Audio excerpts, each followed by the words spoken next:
I mean, I think everyone on Earth has the same earliest memory with dice, and that is me at a young age, or everyone at a young age, needing to play a board game, and there's like no dice. I remember so many times I'd be ready to play like Mousetrap or something, and like I would be like, oh no, there's no dice in here. I haven't faced that problem in a couple years.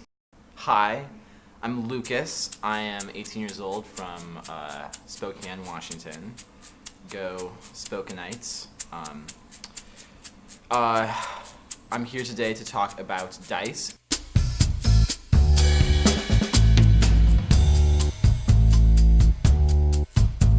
And just my story with dice. I like dice. How did the dice thing start? Oh gosh.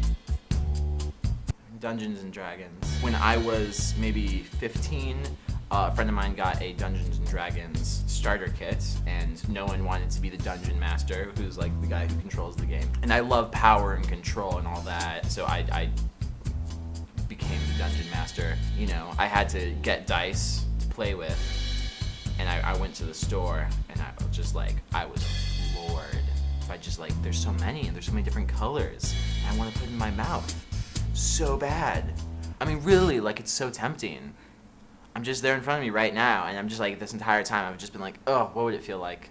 And I know what it would feel like because I have no self-restraint, and I've done it like 5 times today.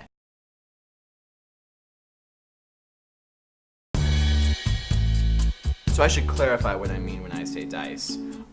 Since I buy them for Dungeons and Dragons, I get them in what's called a poly set, which is a set of 6 dice.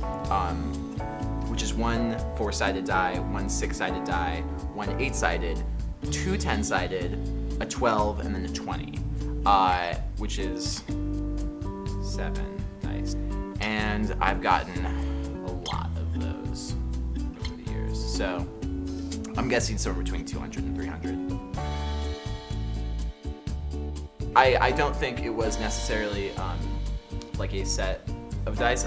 I just went to the comic book shop, and they usually, you know, most comic book shops tend to have like a jar of just loose dice, and I went in there and I got, you know, a D20, a D12, a couple D10s, all the dice, and just sort of assembled it myself. So it was ugly, it was hideous. They were like, you know, forest green and aqua blue and like crystal, but you know, I could still roll them, put them in my mouth. I really like these. I'm gonna go on like Antiques Roadshow in 50 years with these, and they're gonna be blown away. They are, first of all, they're just sexy. They're metal, and you know, they've got this really cool design on them, especially with like the 6-sided side. Also, my dear girlfriend gave them to me as a going away present before I came here, which is very nice. But Aiko are the guys that made these. I'd say they're kind of the bad boy of the dice world right now. They're originally one guy, and now there's a couple of them over in Thailand who started a Kickstarter for these things originally. This was like their first product as a company. And their whole concept is they do more expensive metal-based dice that are usually more sci-fi inspired, which is a really cool angle because, you know, almost everyone else does like fantasy stuff when they do like specialized dice, and these guys went a completely different direction. I didn't start Dice Porn is the name of it.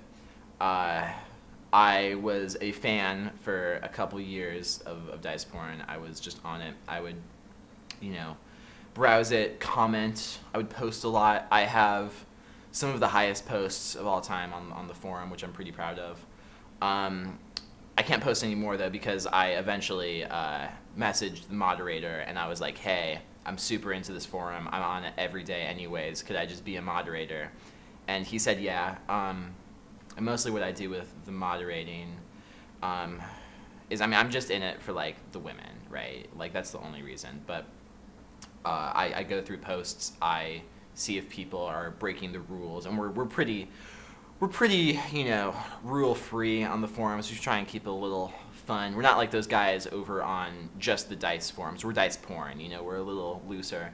No pun intended. I mean, yeah, I don't own any sex dice. I don't fuck the dice. All right, it's not a fetish yet. I think all collections eventually turn fetishy. That's where I draw the line, right? If I ever get to the point of obsession with it where I need to have it destroyed by porn actresses, that's too far, and someone should just kill me then.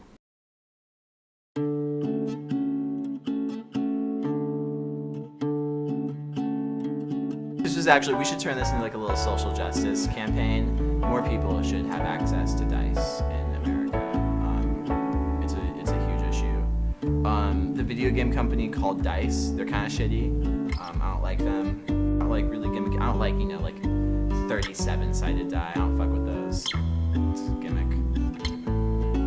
God, it's hard, to just go up to like a group of people and be like, hey, do y'all want to play Dungeons and Dragons? It's like it's like a three-way almost, to where like you can't just be like, I want to have a three-way. You have to like have it happen organically. I assume. I've never had a three-way. I'm just saying. That's not gonna. You can't put that in your project. Our dads will hate that. I don't put them up my ass or anything, if that's what you mean.